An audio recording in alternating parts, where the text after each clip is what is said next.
शिशुपाल ने तय कर लिया कि इसी से विवाह करना है। और रुक्मणी ने जब सुना कि मैं तो अब इसके साथ विवाह करूंगी नहीं, शिशुपाल ने खूब अपशब्द कहे, अरे वो भगोड़ा है, हमें पता है, छुप करके बैठा है समुद्र के बीच में, कोई मरा वरा नहीं है, उसके साथ विवाह करोगी। रुक्मणी ने कुछ नहीं कहा और ब्राह्मण देवताओं को बुलाया और पता लगा लिया कि भगवान है कहाँ। भगवान द्वारकापुरी में है और एक सुंदर पत्र लिखा महाराज, 7 श्लोकों में एक सुंदर पत्र लिखा। ब्राह्मण देवताओं को बुलाया और कहा महाराज हमारा एक काम कर दीजिए, मेरा ये पत्र नारायण तक पहुंचा दीजिए। ब्राह्मण देवता ने कहा ठीक है, अपना रथ भी दिया साथ में। जो ही पहुंचे ब्राह्मण देवता भगवान के द्वार पर, भगवान ने स्वागत किया है, खूब जलपान आदि करवा करके भोजन करा कर विश्राम कर रहे थे ब्राह्मण देवता। तब पंखा चलते चलते भगवान ने पूछा,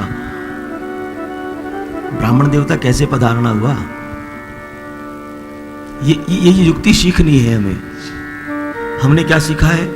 दरवाजे को यूं खोलना है, क्या है, बाबू से काम, बाबू नहीं है, दरवाजा बंद। द्वारकाधीश भी इस प्रकार स्वागत करते थे महाराज, भले वो जान पहचान का हो चाहे नहीं हो महाराज। अरे अगर आपको विश्वास है ना भगवान पर, कोई आपका बिगाड़ नहीं सकता महाराज। मैं समझ रहा हूं आपके विचार में क्या आ रहा है महाराज, थोड़ी सी डर लगता है महाराज, कौन आ जाए, कोई नहीं आएगा महाराज, डरे हुए हैं इसलिए डर लगता है महाराज। कल सुना हमने, जो हमारी मानसिकताएं है वैसा हो रहा है। बातें बहुत है बताने लायक, लेकिन बोलने में अधिक फायदा नहीं है। हम सब जानते हैं हम क्या है क्या है।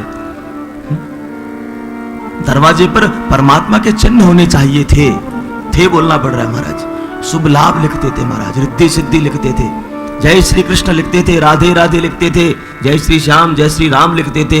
लेकिन आज क्या लिखते हैं महाराज? कुत्तों से सावधान, मानो अंदर कुत्ते रह रहे हैं, सावधान हो जाओ।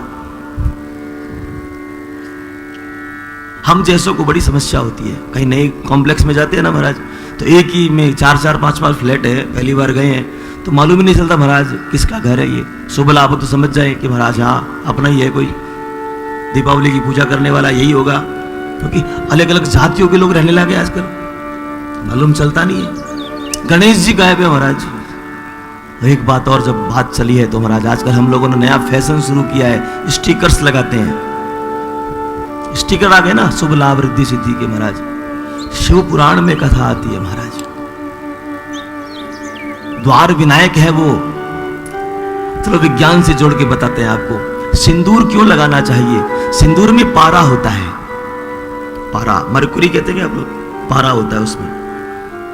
वो पारा सोना खा जाता है महाराज, चांदी खा जाता है।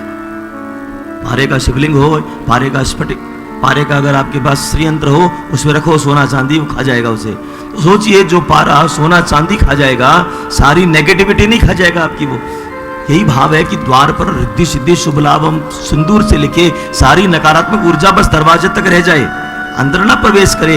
यह भाव इसका, हमने हमारा डिजाइन खराब ना हो जाए इसलिए हमने स्टिकर्स लाना आरंभ कर दिया महाराज।